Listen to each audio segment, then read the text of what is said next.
Hello friends, स्वागत है आपका मेरे यूट्यूब चैनल बेस्ट प्रैक्टिसेस में। और आज हम डिस्कस करेंगे 5S टॉपिक के ऊपर और जानने की कोशिश करेंगे कि 5S क्या है, 5S का एम क्या है और 5S की नीड क्यों है। तो सबसे पहले अगर हम 5S को समझने की कोशिश करें तो कह सकते हैं 5S is a systematic improvement approach to achieve and sustain a lean work culture. यानी कि एक ऐसी सिस्टमेटिक अप्रोच जिसके थ्रू हम वर्क प्लेस पे स्मॉल से स्मॉल इम्प्रूवमेंट्स करते हैं, जिसके थ्रू हम एक लीन वर्क कल्चर को इम्प्लीमेंट कर सकते हैं और 5S के साथ उसको हम सस्टेन भी कर सकते हैं। 5S सीक्वेंस को अगर हम देखें तो सबसे पहले 1S में जापानीज में सीरी आता है, इंग्लिश में शॉर्टिंग और हिंदी में इसे हम छटाई कहते हैं। 2S में सेटन, इंग्लिश में हम इसे set in order, then Hindi में हम सुव्यवस्था कह सकते हैं। 3S में सीसो, इंग्लिश में शाइन और हिंदी में उसे चमक कहते हैं। 4S सिकेत्सु, जिसे हम स्टैंडर्डाइज भी कहते हैं और मानकीकरण हिंदी में कहते हैं। 5S में सेत्सुके, जिसे कि हम सेल्फ डिसिप्लिन और हिंदी में स्व अनुशासन भी कहते हैं। अब हम 5S इम्प्लीमेंटेशन की अगर कुछ बेसिक और इम्पोर्टेंट एक्टिविटीज़ के ऊपर अगर फोकस करें तो सबसे पहले हम स्टेप 1S में आते हैं, यानी कि सॉर्टिंग, यानी कि छटाई।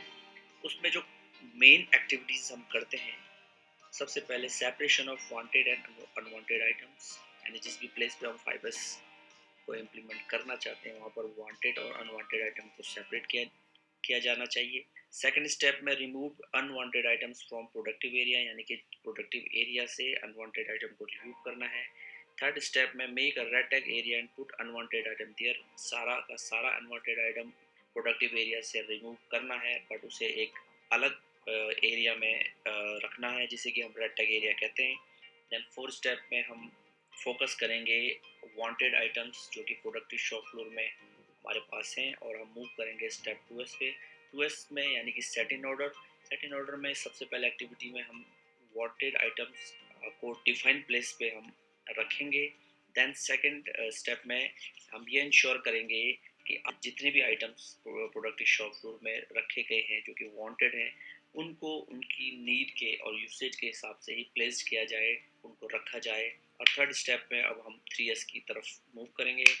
3S में यानी कि शाइन में हमें ये इंश्योर करना है कि जितना भी आइटम हमने वांटेड आइटम को उसको प्लेस डिफाइन किया है और प्लेस पे रखा है, देन उसके बाद हमको ये इंश्योर करना है सेकंड स्टेप में कि everything should be shine. Shine का यहाँ पे मतलब है कि उससे सिर्फ सफाई, वन टाइम सफाई नहीं करनी है, बल्कि ये इंश्योर करना है कि जो भी चीज़ जिस भी रिक्वायरमेंट नीड के हिसाब से उस शॉप फ्लोर में, उस मशीन पे, उस लाइन पे चाहिए, उसकी नीड जब बन रही है तो वो उस कंडीशन पे होनी चाहिए कि वो यूज़ की जा सके, यानी कि वो साफ़ सुथरी होनी चाहिए, बिल्कुल चमकती होनी चाहिए, बिल्कुल नई लगनी चाहिए।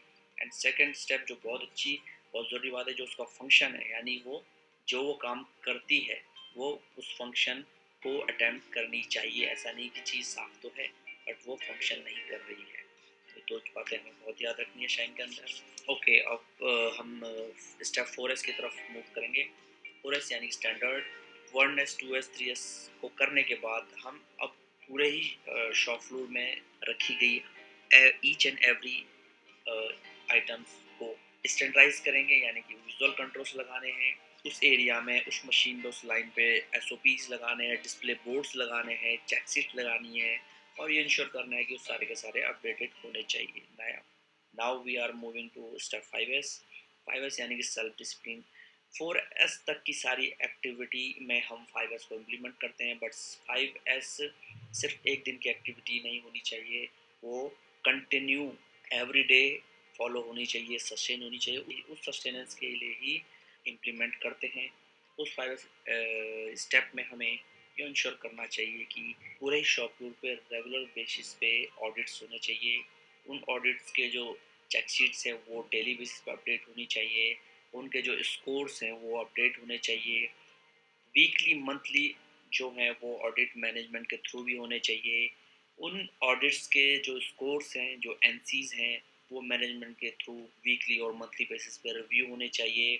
एंड फोर्थ स्टेप, जितनी भी एक्टिविटीज़ हम कर रहे हैं उनके जो बेस्ट रिजल्ट्स है, या हम कह सकते हैं कि बेस्ट 5S स्कोरर जो भी लाइन, जो भी एम्प्लॉयज़ है या जो भी एरिया है, उनको अप्रिशिएट करना चाहिए मैनेजमेंट के द्वारा, ताकि जो मोटिवेशन है एम्प्लॉय को वो मिलता रहे। अब हम अगर बात करते हैं कि 5S को इम्प्लीमेंट करने के पीछे एम क्या है, तो सिंपल वे में हम कह सकते हैं 5S एम इज पीप।